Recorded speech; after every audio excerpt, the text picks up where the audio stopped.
God on Sex was written by Dr. Danny Akin. He is the president of Southeastern Baptist Theological Seminary, which is basically the seminary that specializes in church planting, sending missionaries, and making disciples. Before the book starts, Dr. Paige Patterson recommends this work by saying this: "This book is scripturally grounded, exciting, and a spiritual book pastors and counselors need for families who desire that even their most intimate moments with each other will be an anthem of praise to our God."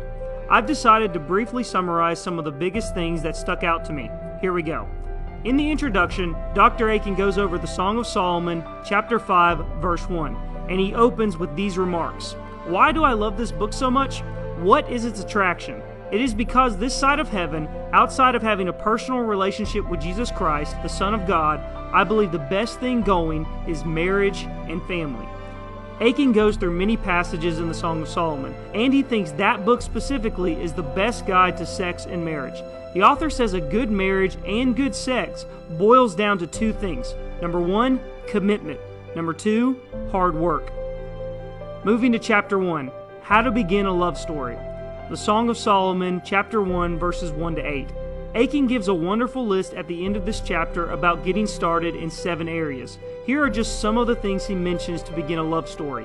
Number 1, study the opposite sex. At least just try to become an expert on them. Number 2, make sure there is mutual consent to all that you and your spouse decide to do. See 1 Corinthians 7, verses 1 to 7. Number 3, own up to your own mistakes. Be willing to say 7 magical words. I am sorry. Will you forgive me? See Ephesians 4, verse 32. Number 4, never criticize your spouse in public or in front of others. Number 5, take each other seriously, but not too seriously. Number 6, eat as many meals with each other as possible. Next is chapter 2, the power of praising your partner. The Song of Solomon, chapter 1, verses 9 to 14. Be specific in your praising. Akin says it this way: women love specific and creative ideas. Here are 4 ideas. Number 1, maybe leave notes around the house or on the car. Number 2, plan a staycation over the weekend. Yes, I did say staycation. Number 3, cook together, clean together, ride together, and just be together as much as you can. Number 4, have a plan for the date. Know what you are going to do while you're being together. Moving on to chapter 5, making preparations for marriage. Song of Solomon, chapter 2, verses 8 to 17. Akin gives 4 questions to ask for preparing for marriage, but I just want to mention one, which is question number 4. Are they trustworthy for life? Solomon and his lover knew each other, but they also knew problems were inevitable. They have an initial strategy for facing difficulties when they arise. See verse 15 of this passage. Still, do they have what it takes to go the distance? Are they serious about the words, "till death do us part"? Apply some of these things to your serious relationships, but this probably isn't something to ask about or discuss on the first date. Just get to know each other. Next up is chapter 9, how to avoid a bad night in the bedroom. See Song of Solomon, chapter 5, verses 2 to 8. This chapter is all about... Now wait a minute. You realize I'm not going to summarize this chapter, right? Not in your lifetime. I guess you're just going to have to buy the book to see what Dr. Akin says. The link to Amazon is in the description below. We're going to move on to chapter 11, men behaving beautifully.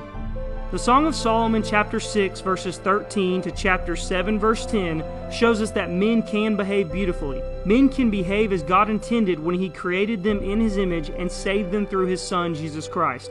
Here are some thoughts. Number 1, be protective. Sometimes you might even have to say no to your children to protect time with your spouse. The kids won't suffer if this is done occasionally and not constantly. 2, share your thoughts and feelings. You need to consistently communicate with each other. Number 3, have fun together.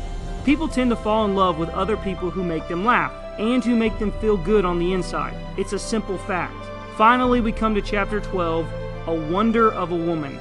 The Song of Solomon, chapter 7, verse 10 to chapter 8, verse 4. Akin gives a list of 25 essentials for a fantastic female. Here are some that stuck out to me. Number 3, don't cut your hair. Long hair is always more attractive than short hair. Number 9, when we have to go somewhere, absolutely anything you want to wear is fine. You don't have to take 30 minutes to get ready every time we go out. Number 10, you have enough clothes. Number 11, You have too many shoes. Number 20. Whenever possible, please say whatever you have to say during the commercials. I hope you enjoyed this video. I found this book to be both deep and helpful with interpreting the Song of Solomon, and it is also practical in a lot of ways. This seems to be one of Dr. Akin's most favorite topics, and you can find out more about the topic and him at danielakin.com. And if you're super interested in the Song of Solomon, you can pick up the commentary, Ecclesiastes, Song of Solomon, in the Holman Old Testament Commentary, Volume 14. Have a great day.